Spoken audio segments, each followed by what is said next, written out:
বেলা 1টা বেজে গেছে। আমার তো সবসময় দেরি হয়, সবসময় কি ডেলি দেরি হয়। আমি 12:30 1টার আগে ঘুম থেকে উঠি না, তাই জন্য আমার সকাল থেকে খাওয়া দাওয়া হয় না। আমি ঘুম থেকে উঠে এই দেখো কি খাচ্ছি, এই যে এটা এখন আমার খাবার, মানে সকালের খাবার। এরকম করে করে না আমার পেটের প্রবলেমটা একটু বেশি হয়ে যাচ্ছে, কারণ আমার এমনি একটু লিভারের সমস্যা রয়েছে। আর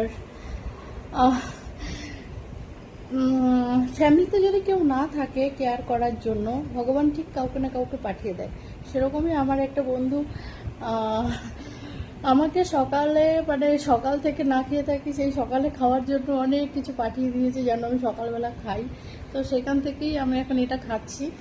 কারণ সকাল থেকে না আমি ঘুম থেকে উঠলে যদি মানে কি বলছি, সব ঘুম থেকে যদি আমি 1টায় উঠি তাহলে খেতে খেতে অনেক দেরি হয়ে যায়, সেই জন্যই প্রবলেমগুলো হয়।